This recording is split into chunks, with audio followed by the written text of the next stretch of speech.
Hello riders and not. Today on the vlog is a long-awaited my Harley-Davidson Sportster Iron S&S 1200cc big bore kit review.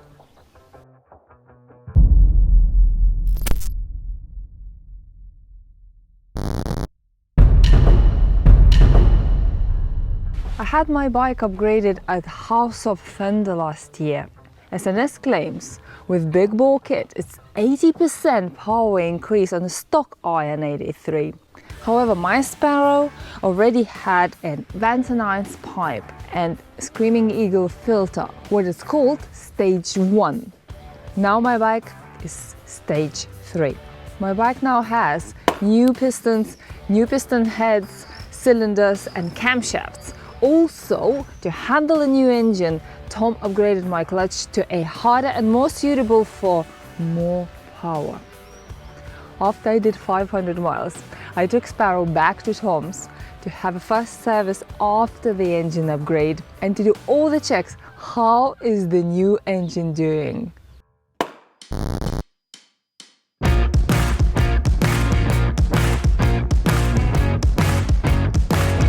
So what's the verdict? What's the verdict? Yeah, what's the verdict? You have to come here because I have to come up spot. here. Like, yeah, Okay. I prepared This a is the nice sweet spot, is it? It's a nice spot for you to be seen. Excellent. In the footage. Yeah, all checks out pretty good. We had a quick look through the oil, filtered out the oil just to see if there was any filings or anything of concern. There wasn't anything really I'd be concerned about there. We cut the filter open just to see if there was anything in that. Again, nothing really to see, which is good. I mean, it's only done the 500 miles, but and obviously you've been running it in, taking it easy. The only other thing we looked at was spark plugs, just to give us a good indication of how it has been running.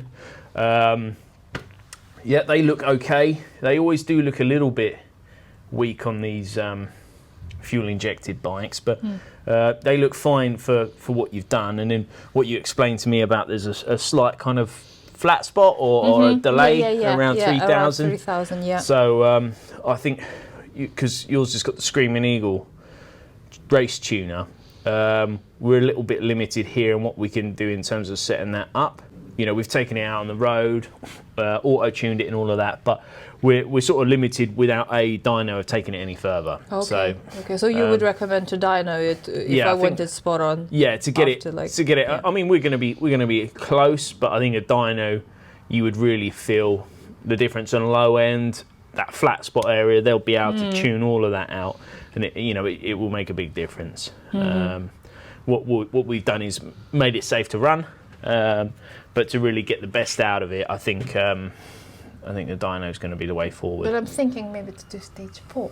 Stage 4. So yeah, it could be worth doing stage 4 first and then dyno. Yeah, we'll get before and after. Oh yeah, that's a good idea.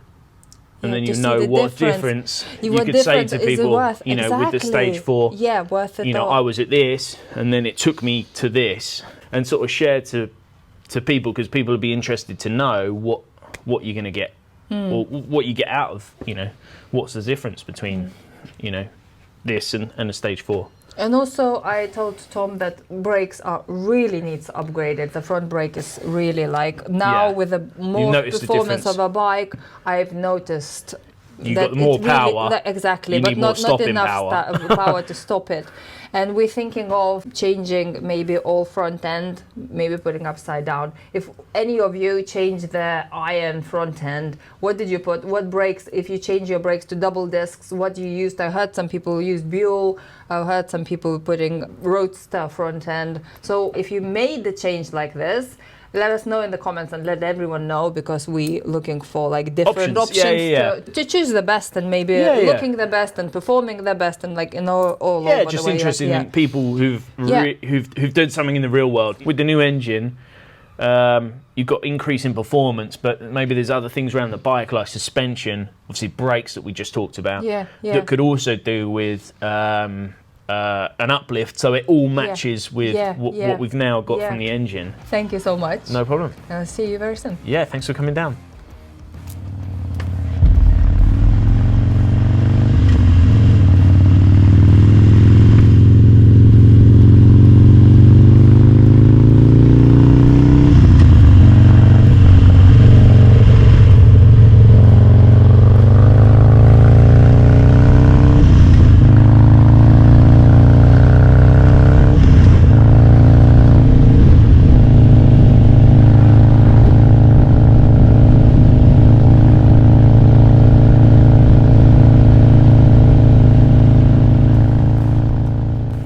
after the first 500 miles, I finally could ride my bike usual. That smile should tell you it all. It's like a different bike. Or it's like the same bike on steroids. Loads of steroids. In my opinion, every iron deserves to have an upgrade. And it's not just my opinion. Simon from Mint Customs, my motorcycle guru and teacher, once he told me that he never builds an iron with 83 engine, always upgrades it. So I decided to write to Mint Customs and ask Simon why.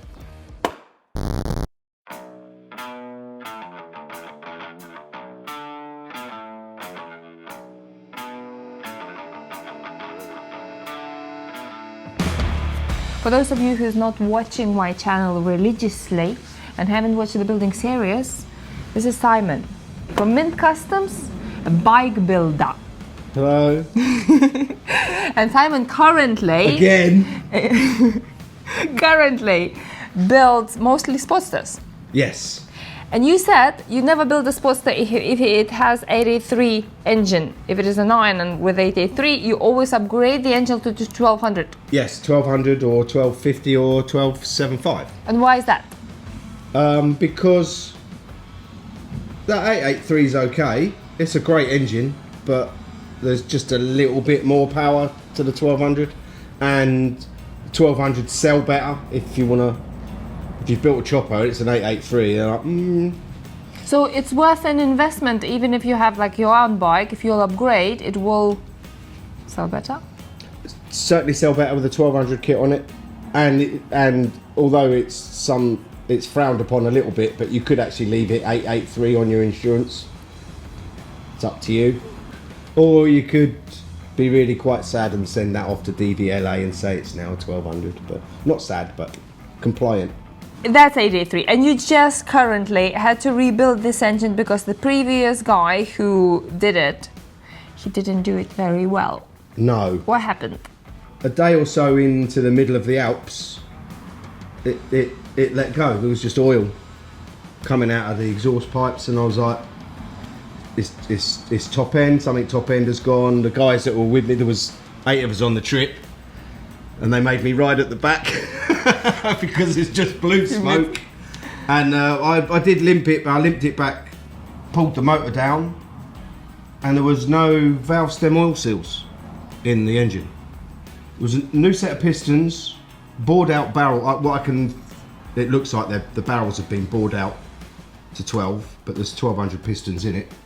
But the rings were in wrong, the stem oil seals were missing completely. So God knows how it didn't smoke from day one, but it didn't. So I ordered a brand new 1200 kit, new barrels, new pistons. I stripped all the heads out, relapped all the valves back in, built it all back up, new set of gaskets. Went out, did 150 odd miles the other day, and she's sweet as a nut. But the 1200 kit, the 1200 kit to do, if you wanted to do it, is so easy. Just really easy conversion. So how somebody could mess it up? I don't know how you can build cylinder heads and not put in the valve stem oil seals. But if you have seals on the table, don't you it's question supposed to be, there's 4 little blue seals sitting some there. parts. I don't need them. Extra weight. It's bound to run faster without the stem oil seals in it. Less stiction on the valves. I don't know. But she's built properly now. So if somebody built a bike and left the seals, can you let us know, please? Yes. Why you left the seals? What is the reason? Maybe it's a reason What that have we you don't found know. inside an engine, which is really good? I have actually found a wooden piston inside a CB125 before now. Somebody actually made a wooden piston. Yeah. It was black as you like, the piston, and it had a ring on it. It was in a CG125. It's wooden. Nothing's as nice as mine. Bike with no name.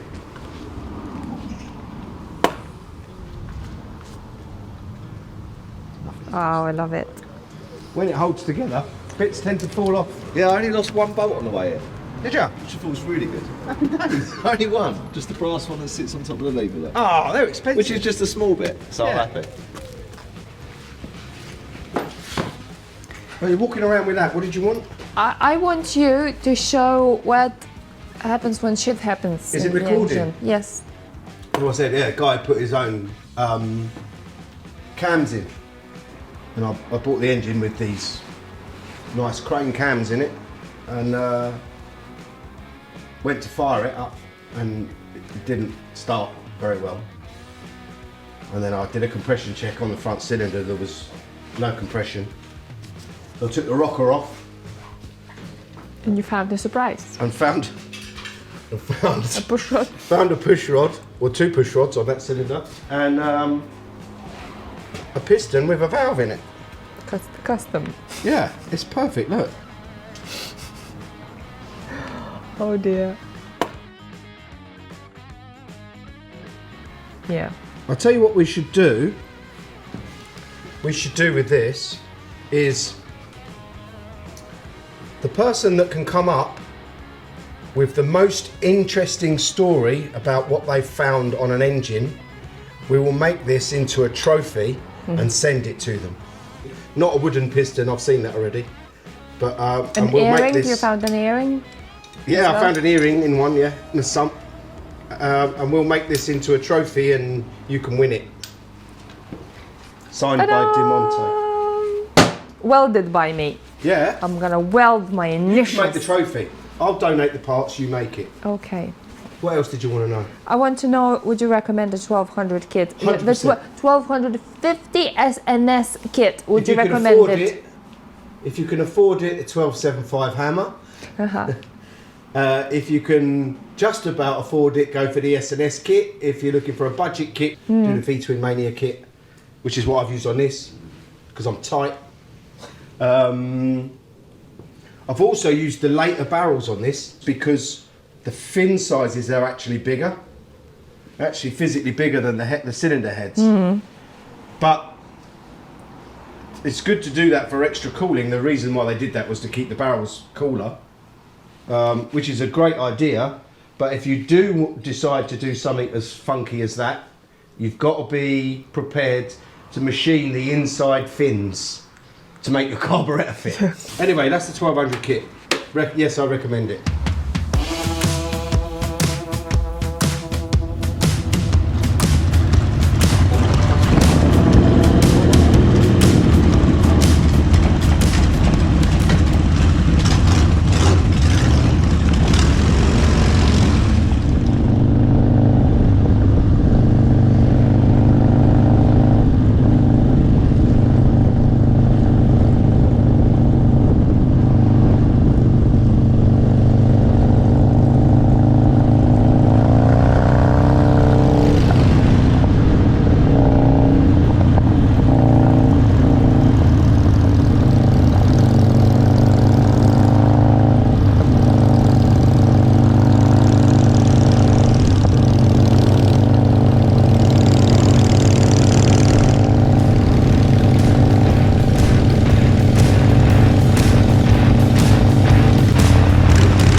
After an upgrade, my bike not just has more torque, but also the gears are longer, which means less shifting. Those of you who has an 83, you know, every single time you're trying to catch up with everyone on the faster bikes, it's like click, click, click. Those of you who's trying to compare it with sports bikes, it's a reminder for you, this is uncomparable. I'm talking specifically about the Iron 83. Now I can do 60 miles per hour in fourth. Straight after an upgrade, the fuel consumption, however, increased quite dramatically. When before I could do 110, 120 miles per tank after an upgrade, I could barely do about 80. But then it started increasing. Last time I rode, I realized my fuel light wasn't on even after I did 90 miles with a full tank. As you heard when I spoke with Tom, my bike has a power drop at around 3000 RPMs, and I want to dyno it to have this maximum performance of the kit. If you haven't already, subscribe to my channel to do not miss these episodes, because the next plan would be to change the heads and do the stage 4 to do the maximum performance of the engine. So finally, eventually, probably will become a hardtail chopper. Thank you for watching, and I'll see you on the next one.